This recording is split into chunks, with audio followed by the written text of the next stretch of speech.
Hello, everyone, and welcome back. This is Doc Ed Padama. So, this time we will be discussing all about research writing. So, before we start, I would like to welcome everyone, especially our students who just came back from their vacations. Yung mga estudyante from the senior high school, college level. Alam ko sa college, they have already started their class. And yung mga nasa graduate school level. I think in the public school, katatapos lang ng inset training ng mga teachers and they've already started their classes. So, pag-uusapan natin ngayon in our TikTok live is all about formulating your research title, and yung susunod will be how to write the introduction and background of the study.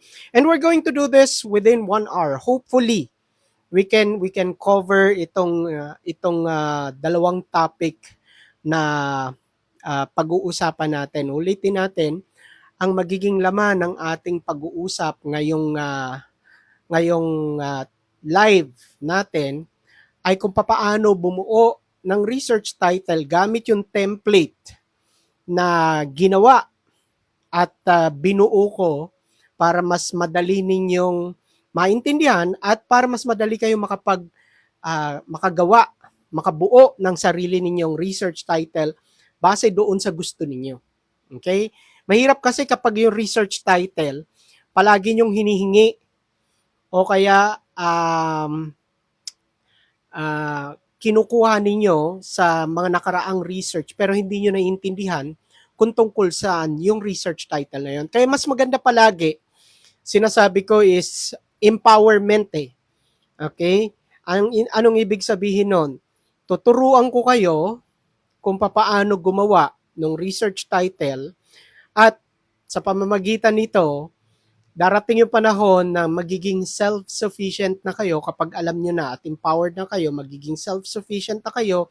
Ibig sabihin, darating yung panahon, kayo naman yung tutulong doon sa iba para maipaintindi sa kanila kung papaano ito ginagawa at kung papaano ito binubuo ng sarili nilang sikap, sarili nilang kakayanan nang hindi umaasa sa ibang tao o lalong-lalo na sa artificial intelligence. Kasi merong madaling paraan ng pagbuo ng research title. Ito yung sinasabi ko na meron akong template na ginawa. Bubuuin nyo lang yung iba't ibang bahagi and then makakabuo na kayo ng sarili ninyong research title. So ulitin ko, good evening sa lahat. Siguro kung meron kayong tanong, baka hindi muna natin may entertain ngayon kasi dire-diretso yung ating discussion. So punta na tayo doon sa unang paksa na pag-uusapan natin, yung pagbuo ng inyong research title. Okay, diretso na tayo. Ang research title template na binuo ko ay mayroong iba't ibang elemento. Okay, meron akong binuo na para sa mga estudyante, meron akong binuo para sa mga teachers. Specifically, yung mga guro na nasa public school kung saan nire-require sila na bumuo ng action research. Para sa mga estudyante na hindi kailangan ng output, yung normal na research, kung ano yung pagkakaturo sa inyo ng research, bahagi pa rin ito ng template. So, madadagdagan lang kung kayo ay teacher, tapos tatanggalin lang natin yung last part kung kayo ay estudyante. So ano-ano muna yung mga bahagi na itong tinatawag nating research title template. Yung unang-una, wala akong illustration ngayon so imagine niyo lang. Yung unang-unang bahagi ay yung tinatawag nating the goal of the research. Gawin na lang nating goal. The goal is defined as the direction of the study. Sabi nga natin para simple lang. Unang element is the goal. Goal. Ang definition niya, the goal is the direction of the study.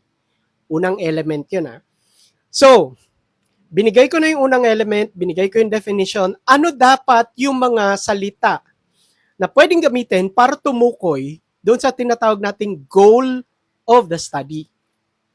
Ano-ano yung mga salita na nakikita nyo paulit-ulit doon sa mga research titles na nababasa ninyo? Hindi nyo na mapansin minsan, yun na pala yung goal. Okay? Kaya nga, binigyan ko ng definition para alam ninyo. Kasi sa research title, kapag binasa natin itong mga salitang ito, alam na kagad natin kung ano ang gustong gawin nung research paper. Parang sa pelikula, parang sa sine, kapag nanonood kayo, title pa lang, alam nyo na kung ano yung ina-expect nyo kapag pinanood ninyo. Parang sa research din, title pa lang, alam nyo na kung anong i-expect ninyo kapag binasa ninyo yung research paper. Ganun yun. Ganun ang purpose nung tinatawag nating goal of the study. So ano yung mga salita na pwedeng gamitin that refers to the goal of the study? O, pa-shout out daw muna kay Miss Kim Santos, shout out. Doon sa mga magtatanong, pa-hold muna ng mga tanong ninyo. Didiscuss natin ang dire-diretso. Live po tayo, pero itutuloy-tuloy ko lang yung discussion para hindi maputol. Mamaya babalikan natin kung meron mga questions dito sa comment section. Ulitin ko, shout out kay Kim Santos, my fiancé, my future wife, of course, future Mrs. Padama. Okay, ano-ano, balik tayo doon sa tanong, ano-ano yung mga salita that refers to the goal of the study? Unang-una, effect. Okay, effect. Wag niyong i-bash yung salitang effect. Kasi whether you like it or not, ginagamit pa rin yan. Yun lang yung masasabi ko doon sa salitang effect. Doon sa mga teachers na ayaw magpagamit ng salitang effect, doon sa mga ayaw gumamit ng effect is still a valid term that you can use para sa inyong research title. Tandaan nyo yan. Okay? Number 2, pwede ninyong makita sa research title under the goal na sinasabi ko is the impact. The impact refers to the influence of one variable to another variable. Ano ang naging influence ko bilang guro doon sa aking estudyante? Impact yun. Effect refers to the result. Ano ang naging epekto ko doon sa estudyante? Anong resulta nun? Okay? That is the difference between impact versus effect or effect versus impact. At itong mga binigay kong halimbawa ay nasa ilalim nung tinatawag nating goal of the study. Ulitin natin ang definition ng goal of the study. This refers to the direction of your study. Ano ang gusto nyong malaman sa inyong research paper?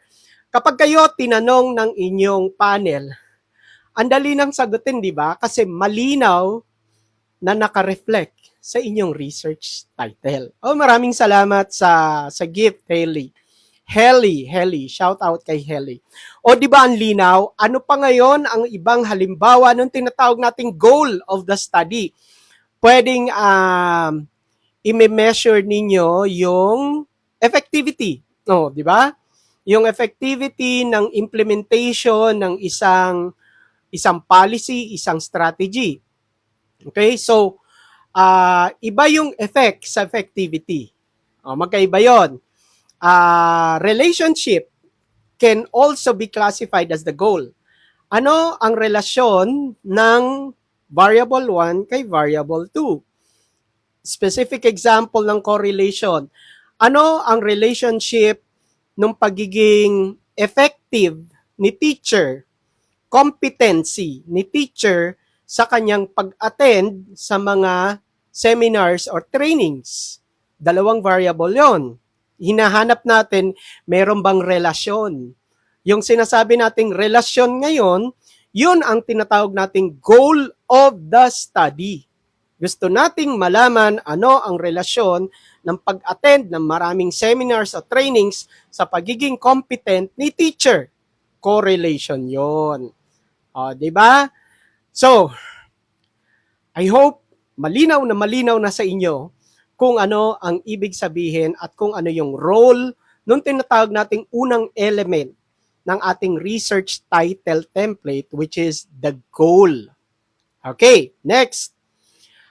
Ang pangalawang element, pangalawang element sa ating research template ay yung tinatawag nating dalawang variable gagamitin natin. Yung unang variable, yung tinatawag nating independent variable.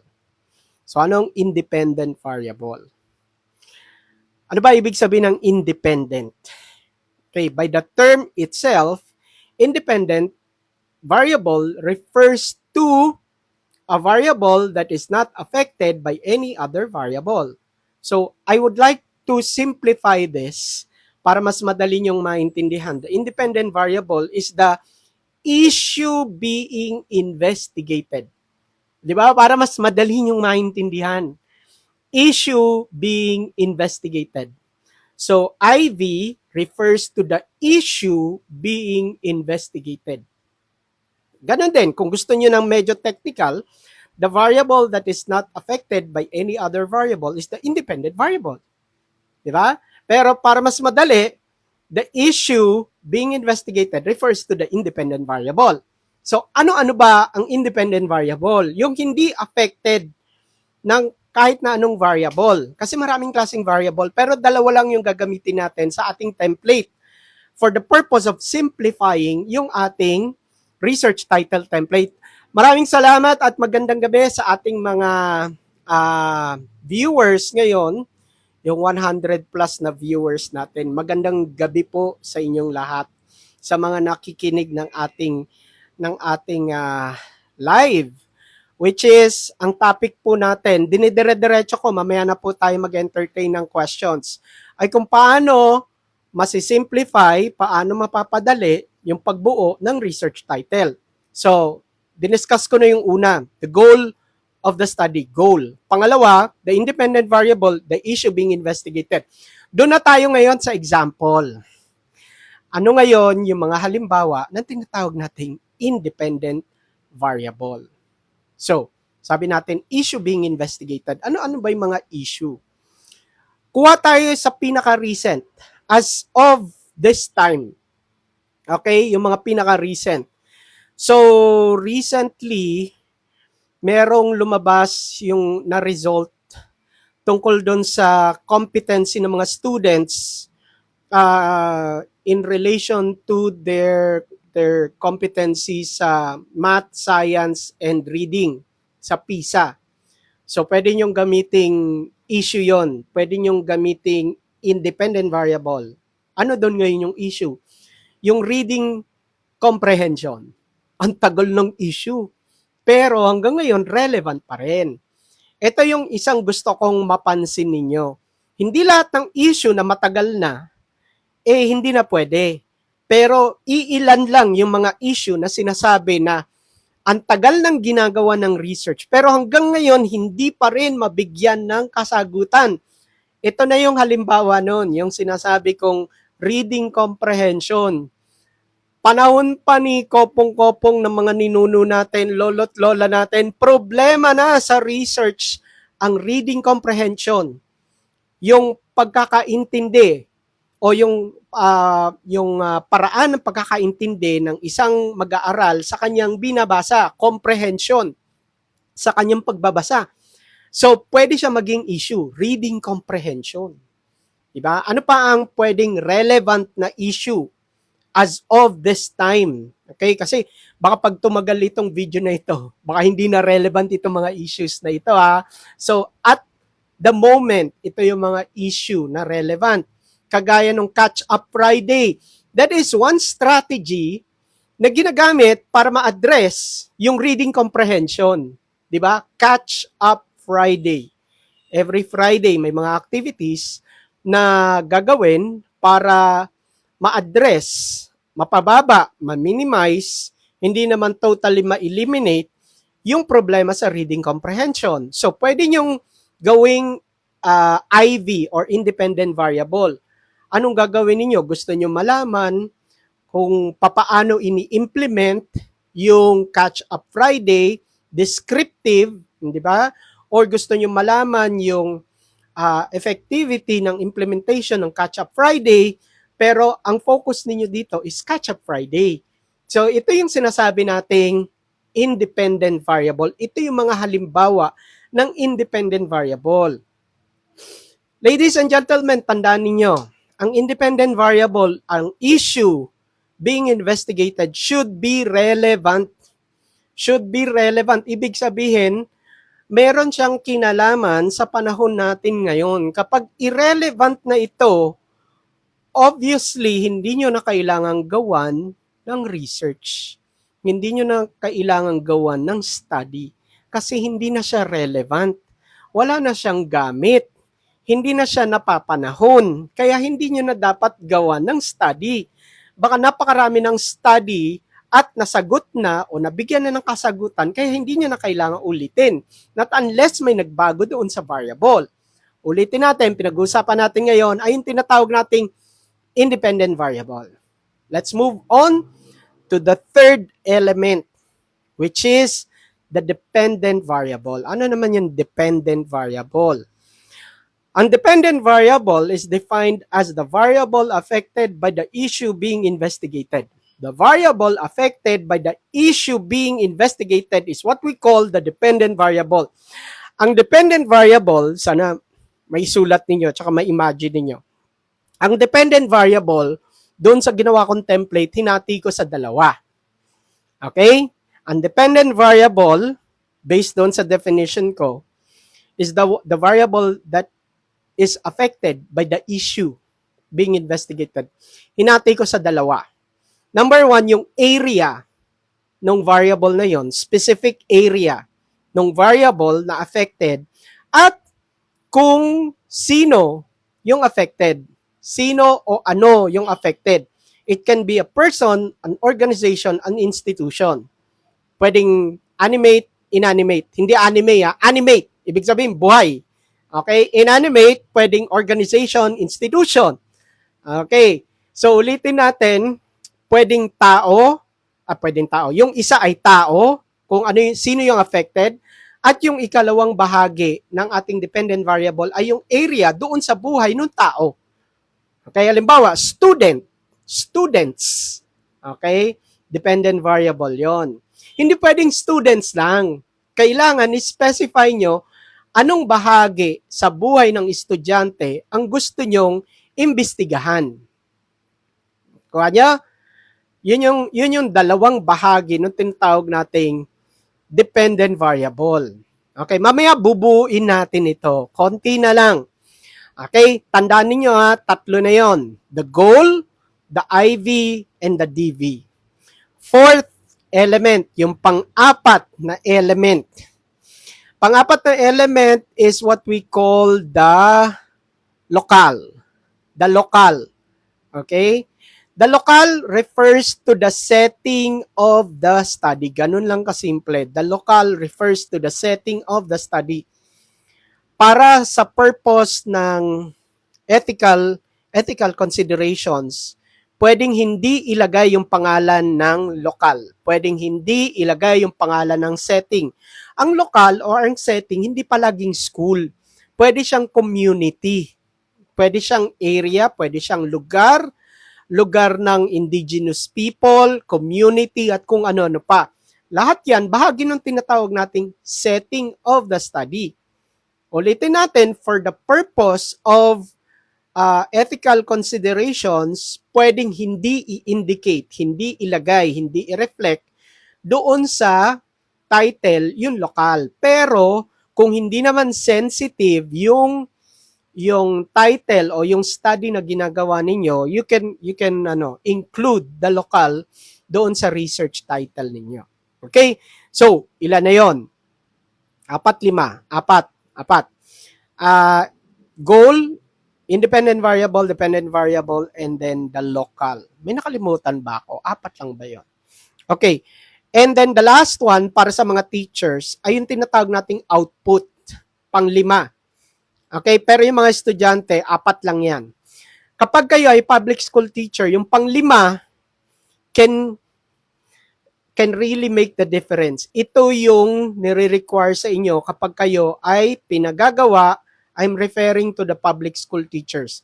Kapag kayo ay pinagagawa nung tinatawag nating action research.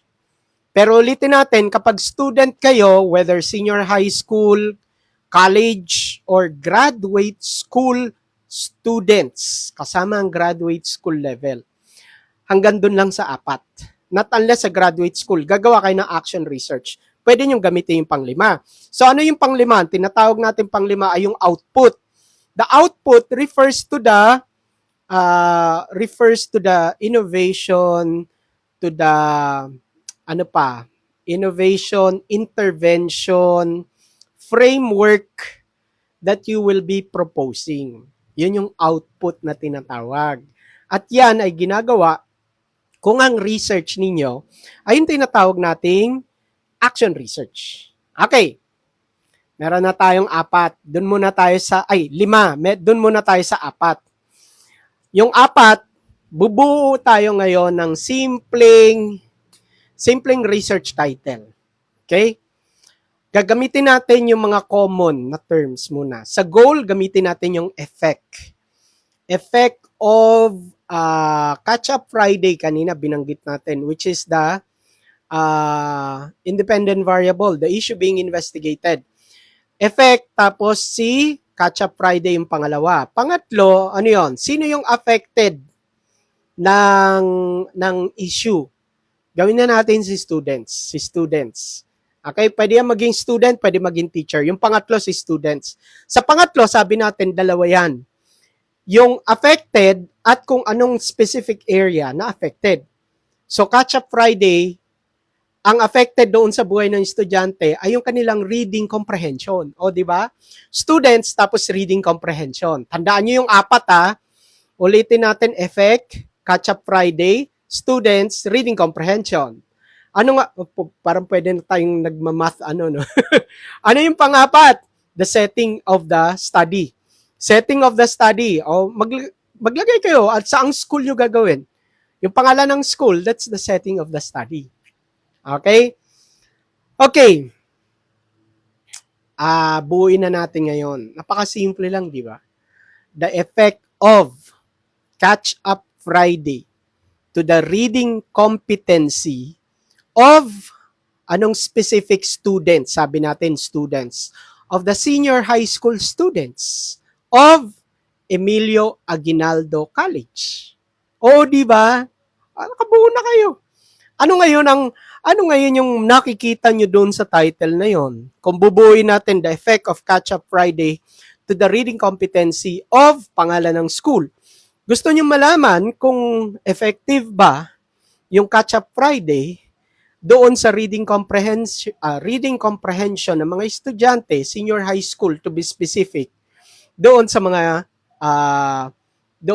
mga students na yon. Okay, so basically, that is how you analyze and you formulate your research title.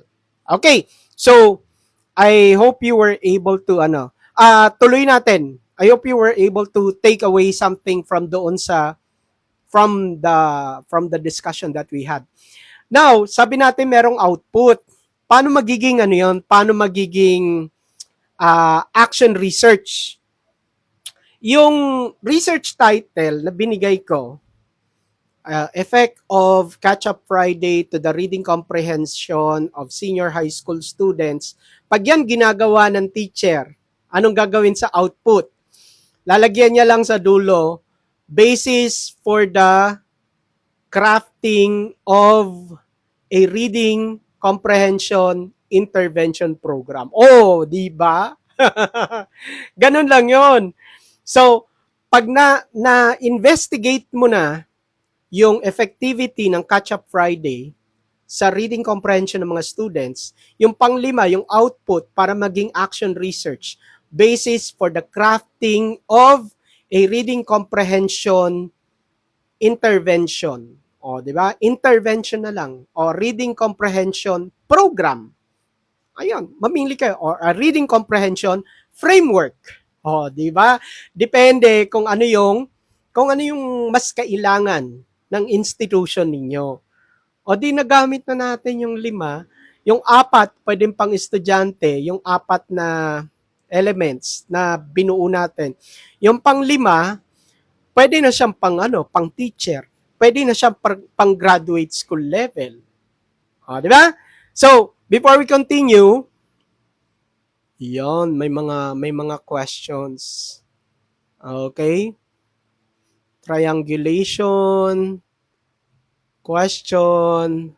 Okay. Sige, sige. Mukhang wala doon sa natin, doon sa discussion natin ngayon. So anyway, that is how I simplified yung crafting ng research title. And with this, alam nyo paano ma papaano nyo magagamit sa inyong respective area o sa interest ninyo. Dagdagan ninyo bawat column. Halimbawa yung goals. Dagdagan ninyo yon. Effect, impact, relationship, development. The development of ganyan-ganyan hanggang umaba yung listahan ninyo. Issues, yung independent variable.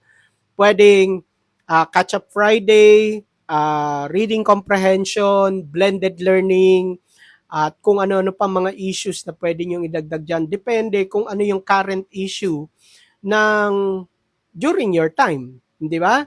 Wag na kayong gagamit ng mga issues na ang research title ganito, meron akong advice. Kapag ang research title ninyo, title pa lang, hindi pa nasisimulan yung research, kaya na kagad sagutin. Ibig sabihin, halimbawa, yung effect of early marriage, di ba?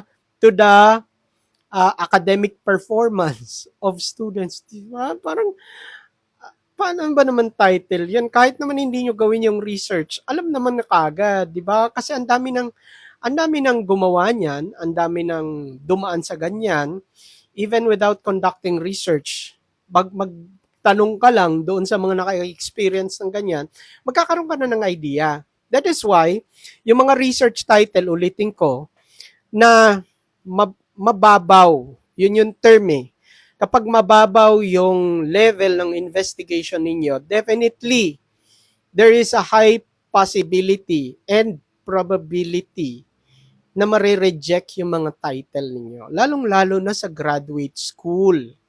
Okay? Kung yung title ninyo na pinopropose sa MA ninyo, sa master's, or sa doctoral ninyo, ay hindi pang level nung pang MA or nung pang doctoral, talagang you will have to repeat and find another research title. Okay? So that's one characteristic that you need to consider kapag kayo ay nagpro-propose ng tinatawag nating research title. Okay, so I think we are going to stop at this point regarding our discussion.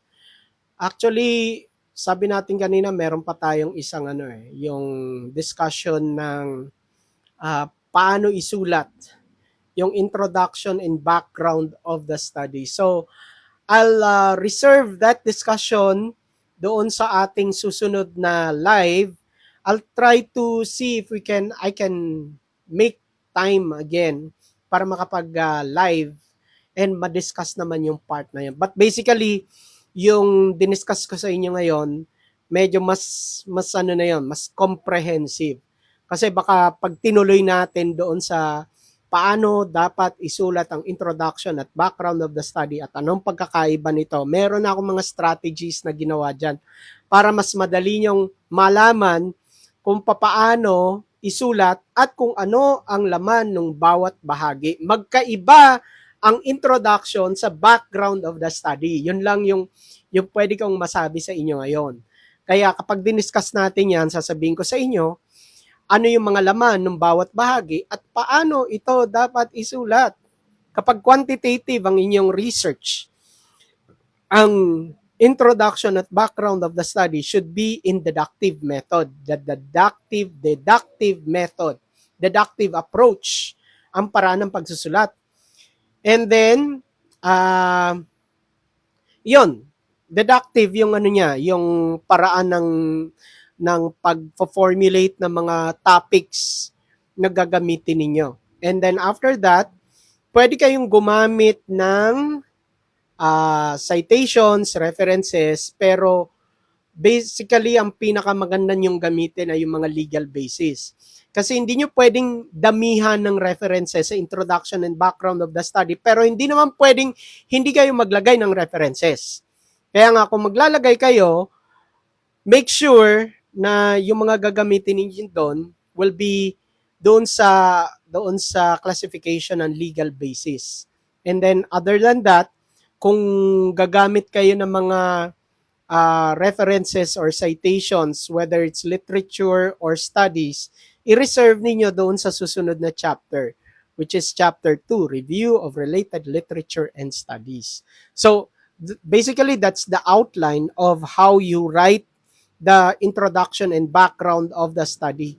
So again, I'll try to see if I can make time para ma-discuss comprehensively naman yung susunod na topic na binanggit natin.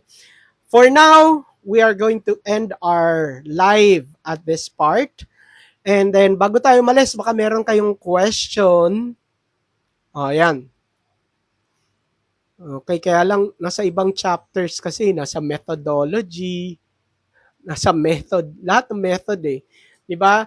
So basically, doon muna tayo para hindi mawala doon sa ating doon sa line of discussion natin. Anyway, thank you very much everyone for joining me in this TikTok live. I'll try to post this in my YouTube channel. Check out my YouTube channel at Doc Ed Padama. Doc Ed Padama, DOC, then Ed Padama. And then mas marami kayong makikita mga references doon that definitely makakatulong sa inyo sa pagsusulat ng research paper ninyo at makakatulong sa inyo kapag kayo ay magde-defend na ng inyong research. Ang dami na natin na pag-graduate ng mga students from all levels, from basic education, college, sa tertiary and graduate school level, gamit ang ating mga YouTube video. So thank you very much doon sa mga nag-follow at hanggang ngayon ay sumusunod pa rin at nanonood pa rin sa ating mga discussion. Thank you very much everyone. Stay safe and God bless. I'll see you again in our next video. Bye everyone.